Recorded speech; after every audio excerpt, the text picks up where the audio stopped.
Okay. Well, it's going to be a little response from me today. Just saying, we're going to say just saying because obviously Newsday decided they were going to put some stuff in their newspaper today. A couple of writers decided they were going to take it upon themselves to write some things about us, and I'm okay with it. I'm perfectly fine with it. I have no problem with people wanting to vent and voice their opinions, but I'm going to just respond to some of the ridiculous things that we're hearing and that we're reading in that just saying article, because I'm just saying, right? I'm just saying that this is really ridiculous. So we're going to split the screen and I'm going to put this little just saying thing on here. And we're going to go over a couple of things because, it's very interesting, very, very interesting to see it. So here we are, just saying. And they're talking about our rally last week to Montauk. And if you look at someone who's just saying, apparently we were like the British in the War of 1812. We didn't just have a caravan, we formed a blockade.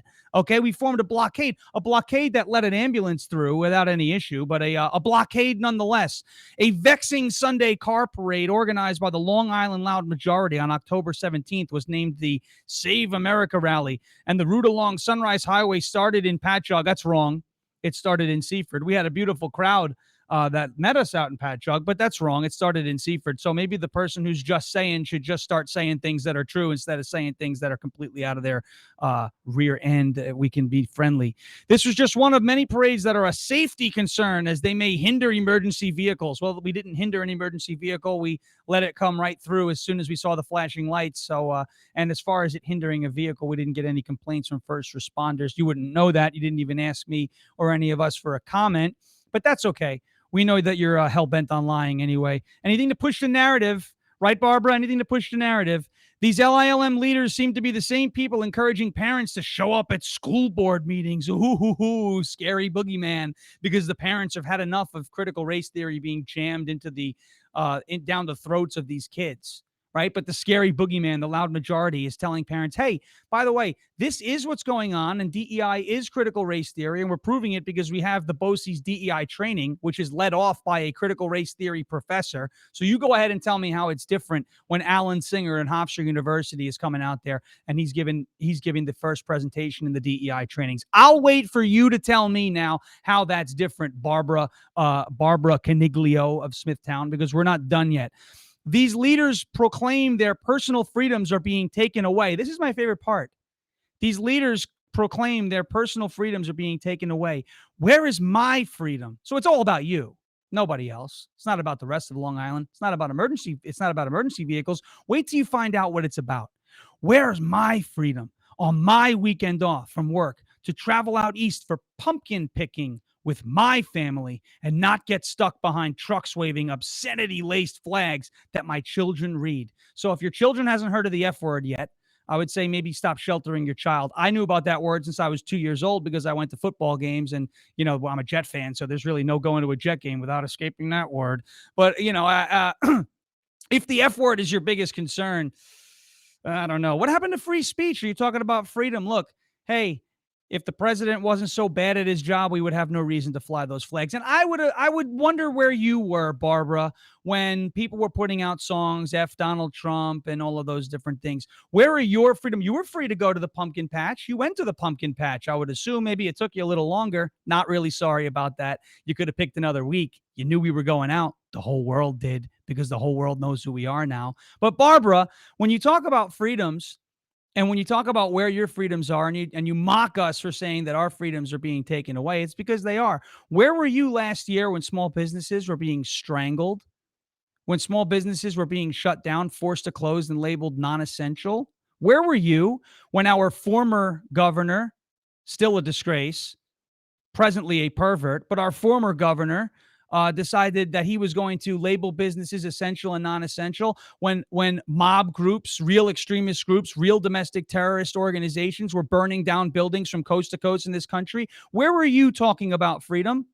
Probably pumpkin picking, because as you know, you, the shining example of white privilege and entitlement, put that before anything else. Barbara Caniglio, Very, very happy that you're very concerned about pumpkin picking with your family on your weekend off, and you got stuck behind a couple of flags and decided that your inconvenience was worth putting in this rag of a newspaper that we call Newsday. Which Newsday also, by the way, has taken it upon themselves to put other articles up about us that don't put us in such a friendly light. It's interesting. A paper that's been around for 50, 60, I don't know how many years, decades, I would say, has less influence than a group that's been around for a year, dragged through the mud. And yet here we are. And yet here you are talking about us. I live rent free in your head, and I think it's great. It's a nice space. Matter of fact, I'm redecorating. I hope you like the way it looks.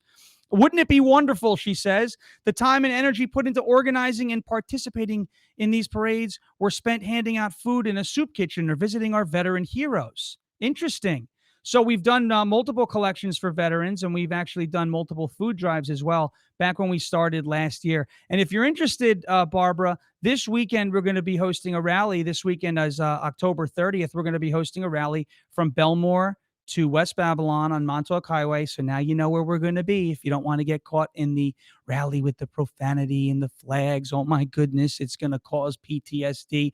And we're collecting for pets and any of the pets in pet shelters, including pets that are being used and that have homes with homeless veterans right now as service pets. So we're going to be donating to them as well. We do a lot of charity work. Where's the work that you do, Barbara? How about you put your money where your mouth is? How about your actions? Could maybe they'll speak louder than words, because we've been very involved with charities on Long Island. You probably know that you're just being ignorant. Newsday doesn't really care. They're not going to fact check you because the narrative is sweet. Here's another one. On Sunday, I was taking a nice morning drive. As I started merging onto Sunrise Highway, heading east near Robert Moses Causeway, my passenger and I realized we were about to merge into a caravan of at least 100 supporters of former President Donald Trump.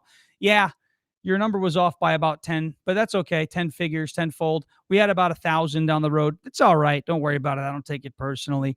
And everyone seems to have an issue with the fact that we had a drive. Why do these people feel it is okay to inhibit my freedom to drive? We didn't inhibit your freedom to drive. You were able to drive. You just had to drive a little slower. And as far as a safety concern goes, and as far as safety on the road for other drivers, we haven't had an accident. Did you know that? There was one instance where we had a little issue, but not on this one. On this one, we had no accidents, we had no problems. So, I'm just saying, Newsday, Barbara, who are the other clowns that wrote on this? I'm going to take a look at it right now.